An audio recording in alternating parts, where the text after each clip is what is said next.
What up, film family? In today's video we're talking about the Minolta Maxxum 5, what I've also nicknamed the poor man's Contax G2.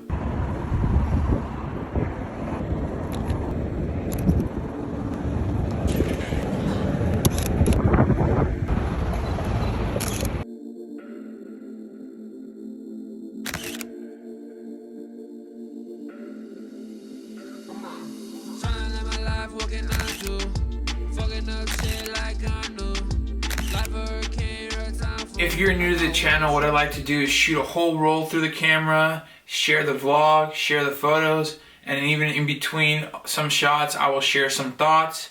At the end I will always go over my top photos. In this video in particular, I will also be talking about why I think this is a great Contax G2 alternative and why it's nicknamed the poor man's Contax G2.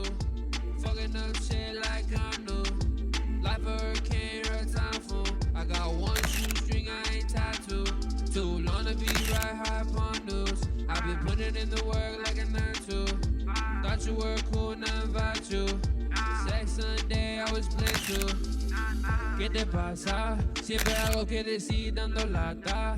Yo te traigo un regalo como Santa. I'll make bullets fly, ra-ta-ta-ta-ta. Go throw it back, baby girl, got a lot of. Made you feel special. Real quick, I wanted to go over how I acquired this camera. So this Minolta Maxxum 5, it had a zoom lens on it when I bought it at a thrift store. I did pay $5. Everyone gets mad that I say that. But yes, I went to a thrift store and bought it for $5. It had a boring 35 to 80 zoom lens.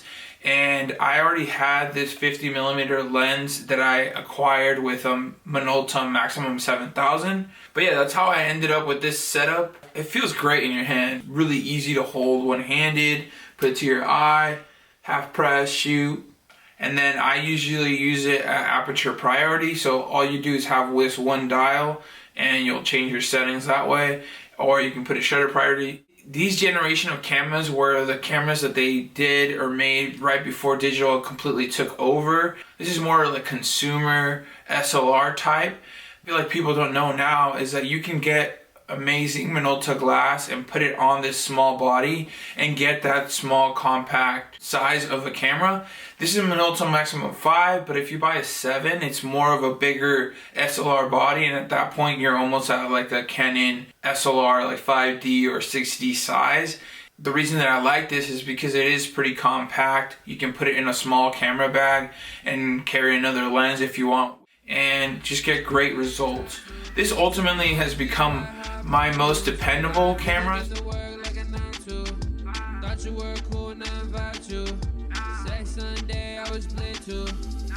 ¿Qué te pasa? What the hell is wrong with you?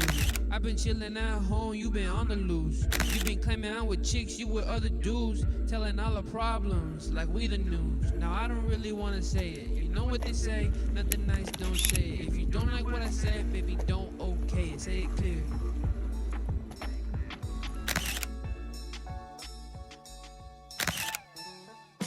Girl, I wanna kick it all the time. When I catch a glimpse, I get lost up in your eyes. Maybe lady, you could take a chance.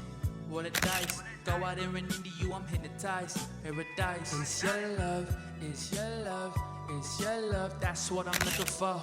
It's your love, it's your love, it's your love. That's what I'm looking for. Give me a taste when I see you, got me wanting more. Baby girl like to dance, so she drop it low. Then she pick it back up, but she do it slow. I wanna take you on a date, but you spoken for. I'll admit it, I got gel at the SC. Biochemical release when you address me. When you turn around and walk, the way you bless me. When I see you round the block, I'm on my best beat. I mean, just for comparison reasons, I always like to, people love the Contax G2, so here's the size comparison there. You know, the lens coming out. And I'll add that picture of the Contax G2 and the G2 here so you can get a better idea of how the size difference is. Like even here, look at the side. It's not that much bigger than the Contax G2 this way. Reasons that I nicknamed this the poor man's Contax G2. I'm a huge fan of contacts and Contax glass. Buying a Contax G2 is very, very expensive, and in the camera community world, it's not really advised to spend $2,000 on a camera that will fail. And is very hard to repair. Some would say unrepairable, but if the same thing happens to this camera, it's not that crazy. This is 1/10 or less of the price of a Contax G2, so even if this did fail, you can buy up to like literally 10 of these bodies. You're better off just experiencing film photography on something like this. The only thing is you're paying $2,000 for Contax glass, which if you're not making money off photography, it's ill-advised. If you're not balling, you know, this is a poor man's Contax G2. That's why you clicked on this video. So the reason you're able to compare that is that you're able to get similar lenses as to the Contax G2. You have the same settings. The other similarity is that you can shoot up to 1/4000th of a second and on this camera, and you can do that as well on the Contax G2. This is an SLR, so you have the viewfinder is through the lens, so you can actually see exactly what you're framing. You even have this depth of field preview, and then you have aperture priority with just this little small dial. That's my favorite way to shoot, aperture priority. So set aperture priority, you control the aperture in the viewfinder, and on top of here, it'll give you the shutter speed that it wants to use. These are the kind of things that people enjoy about the Contax G2. Other things they don't enjoy about the Contax G2 is that the manual focus is just a dial that you switch here, but it's just a distance reading, but it's pretty hard to get that accurate. On here, you actually have a manual focus that you can use on the lens. And then again, you can see the actual preview through the viewfinder, whether or not you are in focus. The last advantage I'll talk about on this camera over the Contax G2 is the lens selection. You have a lot more variety over the Contax G2. The Contax G2, I believe they only had like up to like 4 or 5 lenses that you can use on that body, so you're very limited. That's why this is the Contax G2 poor man's camera. I'm on my best behavior.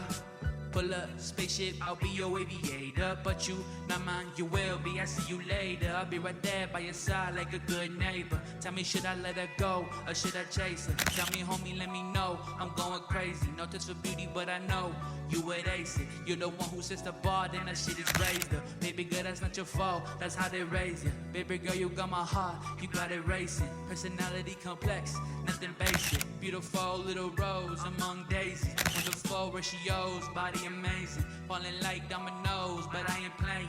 Got me feeling all these woes like I'm in Shakespeare. Feeling I should let you know, I shouldn't say shit. It's your love, it's your love, it's your love. That's what I'm looking for.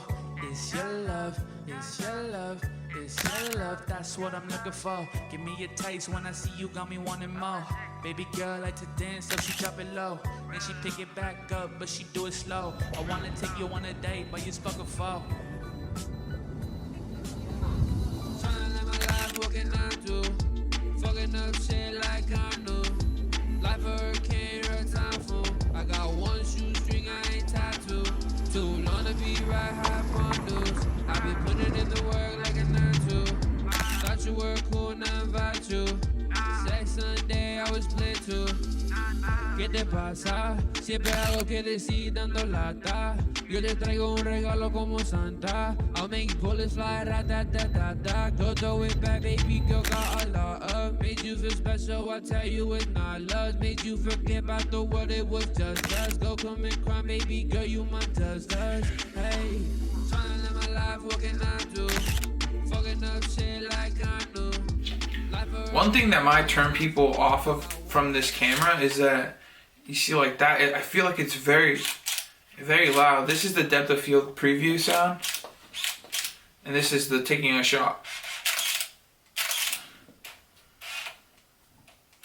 It's pretty loud. I feel like that is one takeaway. Like if you're a street photographer, you probably don't want to hear how loud that is when you're shooting.